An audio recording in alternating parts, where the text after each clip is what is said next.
Sorry for disconnecting. KOH का aqua solution क्या देगा मुझे, के पे एक प्लस एक्वा सोल्यूशन में रहेगा और प्लस OH माइनस कहाँ रहेगा, ये भी एक्वा सोल्यूशन में रहेगा। क्लियर यहाँ तक?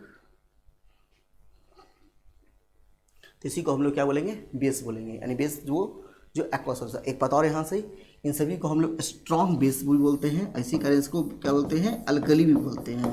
याद होगा आप लोगों को, इसको क्या बोलता है, अल्कली।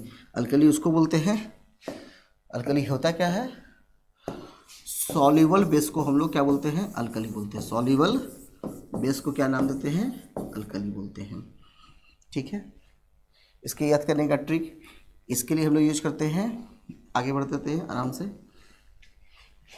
ये क्या करेगा, इसके लिए यूज करते हैं वर्ड बेलन। बे फॉर बी, बा for base, L for red और ना फॉर नीला यानी ब्लू। तो ये जो होता है ये क्या करता है, यह नीले लाल लिटमस पत्र को ये क्या करता है, नीला कर देता है।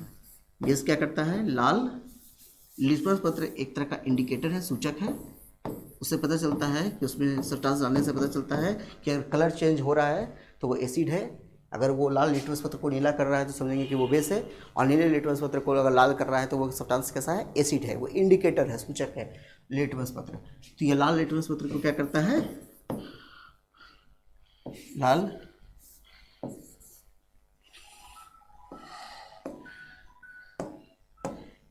लिटमस पत्र को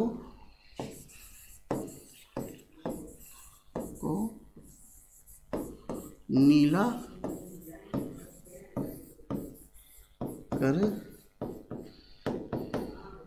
लाल लिटमस पत्र को क्या करता है, नीला कर देता है। लाल लिटमस पत्र को क्या करता है, नीला कर देता है। कौन, बेस।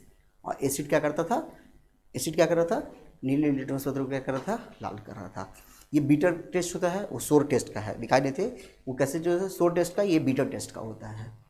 ये हो गया दोनों का पहचाने का। मैंने कुछ बेस भी आप लोगों को बता दिया। ठीक है, काम का बेस आप लोगों को बता दिया। अब हम लोग चलते हैं साल्ट। अब हम लोग क्या देंगे, हेडिंग देंगे साल्ट। साल्ट, साल्ट होता क्या है समझेंगे। साल्ट वैसे प्रोसेस बोलते हैं जहाँ पे एसिड और बेस रिएक्ट करता है तो वहाँ पे साल्ट का फॉर्मेशन होता है। और उसके साथ क्या क्या रिलीज होता है, पानी रिलीज होता है। उसके साथ क्या रिलीज होता है, पानी रिलीज होता है। चाहे वो 1 मॉलिक्यूल वाटर हो या 2 मॉलिक्यूल्स ऑफ वाटर हो, लेकिन वाटर रिलीज होगा। ठीक है, तो एसिड और बेस जब भी रिएक्शन होगा तो साल्ट का फॉर्मेशन होता है। एसिड और बेस का रिएक्शन होगा तो क्या बनेगा, सॉल्ट बनेगा। एसिड प्लस बेस रिएक्ट करेगा तो क्या बनेगा, सॉल्ट। और उसके साथ साथ क्या रिलीज होगा, पानी। ठीक है, एसिड उसको बोलेंगे जो जिसमें जो H+ देता हो। जैसे हो गया आपका, मान लो ले लिया आपने HCl लिया, यहाँ पे H+ है, एसिड है। मैंने बताया था कि H+ के साथ साथ अगर नॉन मेटल हो तो उसको क्या बोलेंगे, एसिड बोलेंगे। मैंने सब आपको बात बताया है। बेस के लिए मैंने क्या कंसेप्ट दिया था, M के साथ अगर OH लगा हुआ रहे और H+ के साथ क्या लगा हुआ रहे, नॉन मेटल लगा हुआ रहे, या फिर oblique H+ plus non metal plus oxygen, ये दोनों क्या है, एसिड है। और बेस के लिए क्या हो रहा है, मेटल के साथ OH लगा हुआ रहता है, NaOH बेस हो गया। अब यहाँ से क्या बनाना है, यहाँ से बनाना है सॉल्ट बनाना है। तो NaCl यहाँ से पहले हटा दो, और H और OH मिलके क्या बना दिया, पानी। H और OH मिलके क्या बना, पानी। और यहाँ से NaCl हट गया, तो यहाँ से सॉल्ट बना कि नहीं बना। ऐसे रिएक्शन को नाम क्या देते हैं, ऐसे रिएक्शन को नाम देते हैं न्यूट्रलाइजेशन रिएक्शन। ऐसे रिएक्शन को नाम क्या देंगे, न्यूट्रलाइजेशन रिएक्शन। हिंदी में बोलते हैं उदासीनीकरण अभिक्रिया। ऐसे रिएक्शन को नाम क्या देते हैं, न्यूट्रलाइजेशन रिएक्शन, उदासीनीकरण अभिक्रिया। जहाँ पे एसिड और बेस रिएक्ट करते हैं और क्या बनाते हैं, सॉल्ट और वाटर। आप कोई भी एसिड ले सकते हैं यहाँ पर, है ना। चलिए, मान लो आपने एसिड लिया H2SO4 और बेस लिया सिलेक्ट लाइम। कंपाउंड क्या बनेगा बताइए, फिर से वही बात, CaSO4 को हटाइए, कंपाउंड क्या बना, CaSO4 बन गया, और H और OH मिलके क्या बनाया, H2O। यहाँ देखो कितने OH, 2, यहाँ कितने H, 2, यहाँ H कितने हैं, 2, यहाँ OH कितने हैं, 2, यानी कितने मोलिक्यूल्स ऑफ वाटर बनेंगे, 2। हो गया बैलेंस। आया समझ में? मेरे ख्याल से कोई दिक्कत नहीं होगा। एक और एग्जांपल ले लीजिए, HNO3 और KOH, साल्ट बना दो, K और Na को साथ में लेके चल जाओ, और यहाँ क्या कंपाउंड बन गया, KNO3 और प्लस H और OH मिल के क्या बनाया, H2O। कोई दिक्कत? साल्ट बन सकता है आप लोगों से। चलिए कुछ इंपॉर्टेंट साल्ट के बारे में हम लोग पढ़ लेते हैं। चलिए पहले हम लोग साल्ट का टाइप देख लेते हैं। साल्ट का types of salt, types of salt, types of salt देखते हैं। साल्ट कितने तरह के होते हैं? पहले आइए साल्ट, नॉर्मल साल्ट या सिंपल साल्ट, नॉर्मल साल्ट या फिर सिंपल साल्ट। नॉर्मल साल्ट और सिंपल साल्ट वैसे साल्ट को बोलेंगे जहाँ पर no hydrogen ion oblique no hydroxide ion, यानी अब आपको साल्ट में ना ही H+ दिखने चाहिए और ना ही OH- दिखने चाहिए, तो वैसे साल्ट को नाम क्या देंगे, नॉर्मल साल्ट देंगे। मैंने क्या कहा फिर से, वैसा साल्ट जहाँ पे H+ भी नहीं दिखे ना ही OH- दिखे, तो वैसे साल्ट को क्या नाम देंगे, नॉर्मल साल्ट। वैसे साल्ट को क्या नाम देंगे, नॉर्मल साल्ट। जैसे मैंने बोला KCl, कुछ भी नहीं दिख रहा है, K2SO4 कुछ भी नहीं दिख रहा है, KNO3 कुछ भी नहीं दिख रहा है, ना H+ दिख रहा है ना OH- दिख रहा है, Na2SO4 etc। ये सब कैसे साल्ट थे, ये सभी कैसे साल्ट है, नॉर्मल साल्ट है। ये सभी कैसे साल्ट है, KCl, K2SO4, KNO3, Na2SO4, ये सब कैसे साल्ट है, नॉर्मल साल्ट है। Any problem? आगे बढ़ते हैं। नेक्स्ट साल्ट क्या देंगे हम लोग, ये मिक्स्ड साल्ट, मिक्स्ड साल्ट बने मिला हुआ साल्ट, मिक्स्ड बने मिला हुआ, खिचड़ी की तरह। तो मिला हुआ यहाँ पे शब्द क्या अर्थ रख रहा है, चाहे तो आपका कटायन उसमें, एक मिनट, कटायन और एनायन मिलता है तो कंपाउंड बनता है, कटायन और एनायन मिलेगा तो कंपाउंड बनेगा। अगर इस तरह का एग्जांपल ले रहे हैं, अगर आपका एक कटायन है और एक एनायन है, एक कटायन है एक एनायन है, तो भी आपका कंपाउंड बनेगा। तो ये कंपाउंड क्या है, सिंपल टाइप का कंपाउंड है, कुछ भी मिला हुआ नहीं है। लेकिन कुछ ऐसे कंपाउंड बनते हैं जहाँ पे 2 कटायन हो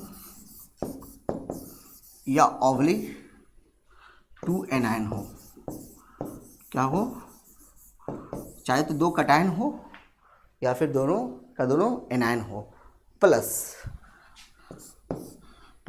1 कटायन और 1 एनायन। कटायन कितने, चाहे तो कटायन या एनायन 2 हो या फिर कटायन या एनायन क्या हो, 1 हो। अगर ऐसा कॉम्बिनेशन दिख रहा है तो वो साल्ट कैसा साल्ट कहलाएगा, मिक्स्ड साल्ट कहलाएगा। चलिए देखिए, यानी फिर से इसको घेर दो थोड़ा, इस लाइन को याद रखना। क्या बोला मैंने फिर से, यानी इसको शॉर्ट में ऐसे बोल सकते हैं, मोर देन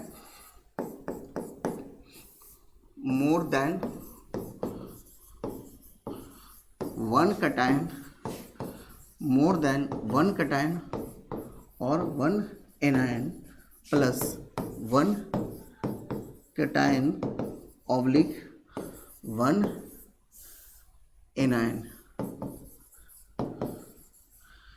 तो इसका एग्जाम्पल लिखिए, बहुत अच्छा एग्जाम्पल है, हमारे पास ही है, कहीं दूर नहीं जाना है, कहीं दूर नहीं जाना है, हमारे पास ही है, नाम है ब्लीचिंग पाउडर। नाम क्या है? Bleaching powder. तो पूछेगा ब्लीचिंग पाउडर कैसा सॉल्ट है? तो मिक्स्ड सॉल्ट है। देखिए कैसे मिक्स सॉल्ट है, फार्मूला क्या लिखा है मैंने, CaOCl2। देखिए ऑक्सीजन और क्लोरीन कैसा है, निगेटिव की पॉजिटिव? एनायन है, निगेटिव है, जबकि कैल्शियम क्या है, पॉजिटिव है। तो कैटायन कितने यहाँ पर है, कैटायन कितना है, 1 कैटायन, 1 कैटायन, जबकि एनायन कितने हैं, 2 एनायन है। तो जहाँ 1 कैटायन 2 एनायन होगा, नाम क्या देंगे, मिक्स्ड साल्ट। आया बात समझ में? नाम क्या दिया उसको, मिक्स्ड साल्ट। Any problem? आगे आते हैं नेक्स्ट, डबल साल्ट, तीसरा नंबर। एक बात और, एक मिनट, ब्लीचिंग पाउडर का एक यूज किया जाता है। ब्लीचिंग पाउडर का एक अच्छा खासा यूज है, वो आपको बता देते हैं। ब्लीचिंग पाउडर का यूज किया जाता है removal of the coloured material into colourless material, यानी कलर्ड मटेरियल से इसको कलरलेस मटेरियल लाने के लिए हम लोग कौन से केमिकल का यूज करते हैं, ब्लीचिंग पाउडर का यूज करते हैं। तो इसको बोलते हैं हम लोग ब्लीचिंग एजेंट। क्या बोलते हैं? तो it is used as, bleaching powder का ही लिखा रहे point, it is used as bleaching agent, it is used as bleaching agent, it is used as bleaching agent, it is used as bleaching agent। किसमें use किया जाता है, bleaching agent में। Bleaching agent का मतलब क्या हुआ, कलर्ड मटेरियल को नेसेंट ऑक्सीजन की प्रेजेंस में किसमें कन्वर्ट करना है, कलर लेस मटेरियल में कन्वर्ट करना है। ठीक है, अगर कलर्ड मटेरियल से कलरलेस मटेरियल में चेंज करने की टेंडेंसी कोई रखता है तो उसको क्या बोलते हैं, ब्लीचिंग एजेंट बोलते हैं। तो कोई भी सब्सटेंस जो होगा वो क्या होगा, ब्लीचिंग एजेंट होगा। तो ब्लीचिंग एजेंट आपका, ब्लीचिंग पाउडर भी क्या होता है, ब्लीचिंग एजेंट की तरह बिहेव करता है, वो भी कलर्ड मटेरियल से क्या करता है, कलरलेस मटेरियल में चेंज करता है। क्लियर है? नेक्स्ट आते हैं हम लोग, third number, double salt.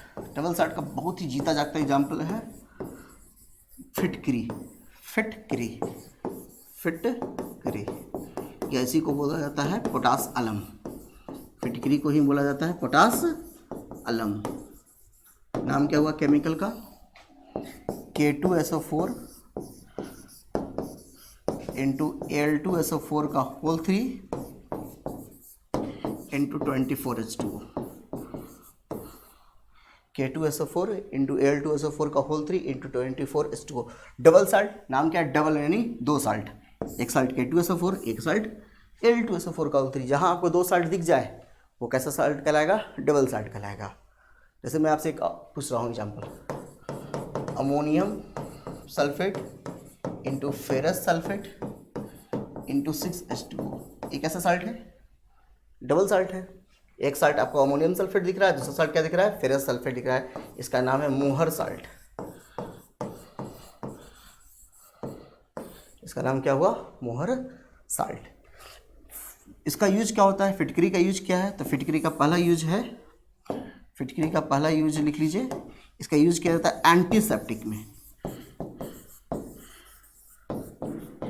Antiseptic में। और अभी जो आप लोग कोरोना वगैरह चल रहा था उसमें लोग सैनिटाइज़र का यूज़ कर रहे थे, तो सबसे अच्छा बेस्ट सैनिटाइज़र जो है, जो हाथों को साफ़ करता है, वो आपका यही है, फिटकरी। फिटकरी को पानी में डालिए तो दी बेस्ट नेचुरल सैनिटाइजर। मैंने आपको कहीं पे कुछ खरीदने की ज़रूरत है अल्कोहल वगैरह से, तो आपको ज़्यादा अल्कोहल का यूज़ करना भी खतरनाक है, हेल्थ के लिए भी इंजूरियस है। लेकिन कहीं ना कहीं आपको फिटकरी कोई नुकसान देने वाला नहीं है, तो फिटकरी एक अच्छा सैनिटाइज़र भी है, यानी वाटर को भी प्योरीफाई करने में काम आता है, एंटीसेप्टिक भी है। जब आप सेविंग वगैरह करते हैं, जो जेंट्स वगैरह वो सेविंग करते हैं, तो सेविंग करने के बाद क्या होता है, वो एक तरह से एंटीसेप्टिक है। कहीं भी अगर कट छल गया तो उसको लोग क्या करते हैं, बिल्कुल ठीक हो जाता है, ब्लड को रोकने में भी काम आता है। ठीक है, एंटीसेप्टिक हो गया। दूसरा इसका यूज क्या है, purification of drinking water, purification of drinking water, पीने वाला पानी को क्या करता है, ये प्यूरिफाई कर देता है, ड्रिंकिंग वाटर। तो बहुत अच्छा है, एप्लीकेशन है पोटासियम का भी, ठीक है। तो इस तरह से आपका एसिड बेस एंड सॉल्ट तीनों खत्म होता है। एक और आप लोगों के पास टॉपिक बचा हुआ है जिसका नाम है पीएच। तो पीएच से भी हल्का फुल्का एक क्वेश्चन पूछा जाता है, तो उसको भी हम लोग देख लेते हैं, पीएच होता क्या है।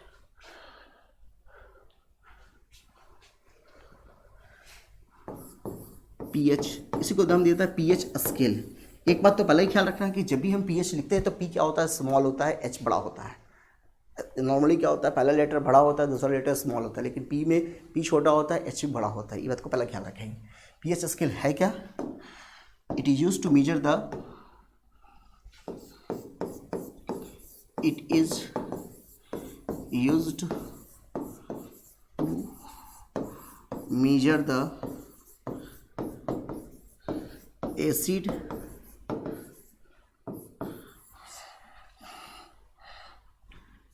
base strength of acid base strength in aqueous solution, acid base strength in aqueous solution, ठीक है।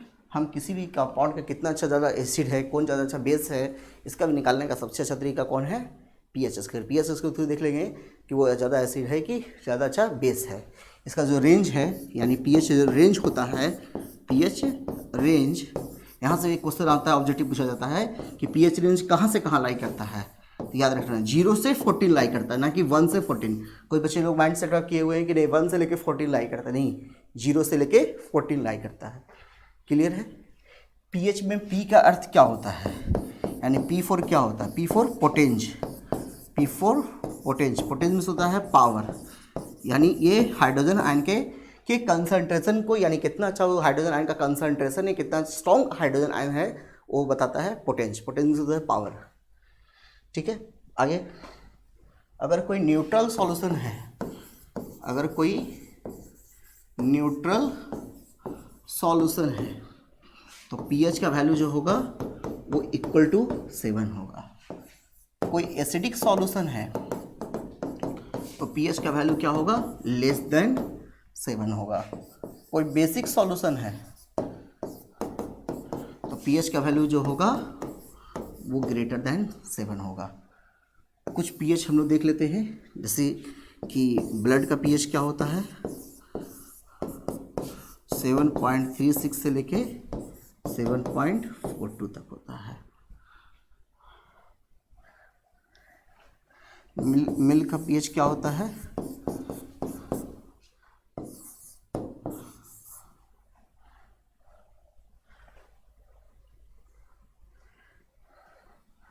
उसके बाद गैस्ट्रिक जूस का पीएच, गैस्ट्रिक जूस का पीएच क्या होता है 1.0। उसी तरह से NaOH का पीएच, NaOH का पीएच 14। प्योर वाटर का पीएच, प्योर वाटर का पीएच कितना होता है 7.0। ऐसे भी आपको इम्पॉर्टेंट है, पीएच वैल्यू है, ये आपको याद रखना है, ठीक है। तो ये आपका पूरा एसिड बेस एंड सॉल्ट सभी आपका कंप्लीट होता है। एक और चीज़ हम आपको बताना चाहेंगे, कभी कभी क्वेश्चन पूछ देता है कि मेटल का ऑक्साइड, मेटल का ऑक्साइड कैसा नेचर का होता है। तो हम लोग इसका डिस्कस कर चुके हैं। जितने भी मेटल के ऑक्साइड होते हैं, जैसे Na2O, याद है आप लोगों को, पानी मिलाया था, क्या बना था NaOH। दैट मीन्स मेटल का ऑक्साइड कैसा होता है, आपको पता चल गया।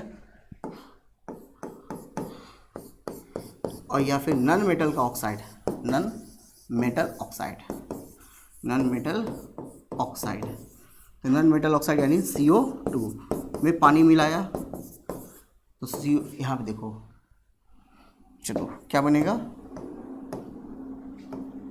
मेटल का ऑक्साइड क्या बनाएगा, क्या बना रहा है, बेस। OH लगा हुआ है तो बेस हो गया, क्योंकि M के साथ OH लगा हुआ है।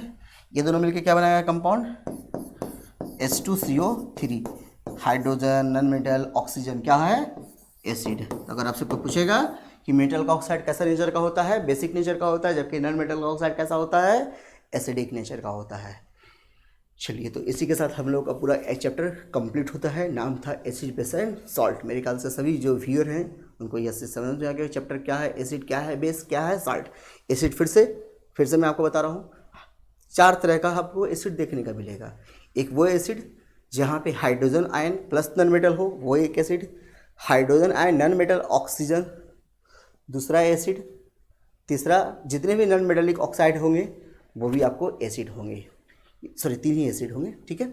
एसिड कैसे पहचानेंगे? तो जो ब्लू लिटमस को रेड कर देगा वो एसिड, जिसका पीएच वैल्यू क्या होगा, लेस देन 7 होगा, वो आपका एसिड होगा। या फिर जो एक्वा सॉल्यूशन में हाइड्रोजन आयन दे रहा हो वो भी आपका एसिड है। यानी 3 तरीके से एसिड को पहचान भी सकते हैं। जिसका पीएच वैल्यू 7 से कम है वो एसिड है, जिसका पीएच वैल्यू 7 से ज़्यादा हो गया वो बेस हो गया। जो एक्वा सॉल्यूशन में हाइड्रोक्साइड आयन दे रहा हो वो भी बेस है। जिसका टेस्ट बीटर है वो भी बेस होगा।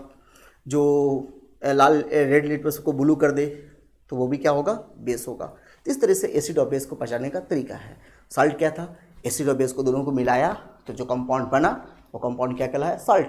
उसके साथ क्या लिबरेट हो रहा था, पानी निकल रहा था, यानी पानी लिबरेट हो रहा था। वाटर मॉलिक्यूल्स क्या हो रहा था, लिबरेट कर रहा था। क्लियर यहाँ तक? कुछ क्वेश्चंस हमारे पास हैं, हम लोग चाहेंगे कि क्वेश्चंस देख लेते हैं। देखिए, क्वेश्चन क्या पूछा होता है कि which are the most abundant acid found in grapes. तो ग्रेप्स में कौन सा एसिड पाया जाता है, टरिक लिखाया हुआ है। मैलिक एसिड किस में पाया जाता है, मैलिक एसिड एप्पल में, ऑक्जेलिक एसिड टोमेटो में, ऑक्जेलिक एसिड, फॉर्मिक एसिड ये एंटास्टिंग में, जबकि टार्टरिक एसिड कहाँ पाया जाता है, ग्रेप्स में। Which acid is found in एंटास्टिंग, अभी फिर बोला मैंने, एंटास्टिंग में कौन सा एसिड पाया जाता है, फॉर्मिक एसिड। एक्वा रिजिया, ये टॉपिक छूट गया है ना, बता देते हैं, इसको रुक जाइए। What is the value of pH of a neutral solution, 7। Human blood का कितना होता है, ह्यूमन ब्लड का क्या लिखा था फॉर्मूला, 7.36 से लेकर 7.4, 7.3222 7.4 हो जाएगा, ये हो जाएगा। Which of the flowing statement is are correct, metal oxide are basic in nature, बिल्कुल सही। Non metal oxide are acidic in nature, ये भी सही।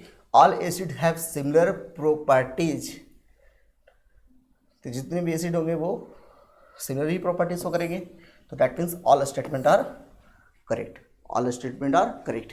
एक कंसेप्ट छूट गया था, एक्वा रिजिया। तो हम लोग एक्वा रिजिया समझते हैं। एक्वा रिजिया होता क्या है, चलिए एक्वा रिजिया समझ लेते हैं। एक्वा रिजिया होता क्या है, एक्वा रिजिया। पहले तो एक्वा रिजिया जो होता है वो उसको बोलते हैं हम लोग अम्लराज। एक्चुअली जितने भी एसिड होते हैं मेटल उसको क्या करता है, डिजोल्व कर लेता है। लेकिन जो एसिड नोबल मेटल होते हैं जैसे गोल्ड, प्लैटिनम, वो एसिड से वो क्या होता है, बिल्कुल भी रिएक्ट नहीं करता, यानी एसिड उसको क्या करता है, उसको डिजोल्व नहीं कर पाता है। लेकिन ये जो एक्वा रिजिया है, ये जो एक्वा रिजिया का जो कम्बिनेशन है, ये क्या होता है, गोल्ड और प्लैटिनम को भी क्या होता है, डिजोल्व कर देता है। यानी ये उसको भी मजबूर कर देता है इलेक्ट्रॉन लॉस करने के लिए। क्लियर है? अगर उसको डिजोल्व करेगा तो वो अपना इलेक्ट्रॉन खोएगा, यानी वो आयनिक फॉर्म में आ जाएगा। कौन? गोल्ड और प्लैटिनम। यानी गोल्ड और प्लैटिनम भी सॉल्ट का फॉर्मेशन कर सकते हैं। कब? जब उसे कहाँ डिजोल्व किया जाएगा, एक्वा रिजिया में। और एक्वा रिजिया होता क्या है समझेंगे। तो aqua regia is the mixture of conch, HCl and conch HNO3। पहला बात यहाँ से एक ही ऑब्जेक्टिव क्वेश्चन बड़ा से ही क्लियर होता है कि दोनों का दोनों क्या है, कॉन्क है, नहीं डायलूट नहीं है। कैसा है वो, कॉन्क है। एसिड 2 तरह के होते हैं, एक डायलूट होते हैं, एक कॉन्क होते हैं। जब एसिड की क्वांटिटी कम होता है तो नाम देते हैं डायलूट, जब एसिड की क्वांटिटी ज़्यादा हो जाए तो नाम क्या देते हैं, कॉन्क, यानी कंसनट्रेटेड। तो ये दोनों क्या है, कंसनट्रेटेड फॉर्म में है। जबकि इसमें इसका पार्ट कितना है, 3 पार्ट है और ये 1 पार्ट है। 3 part of conc HCl and 1 part of conc HNO3, दोनों मिलेगा तो फॉर्मेशन क्या कहलाएगा, एक्वा रिजिया कहलाएगा। एक्वा रिजिया में आप किसको डिजोल्व करेंगे, तो aqua regia it has able to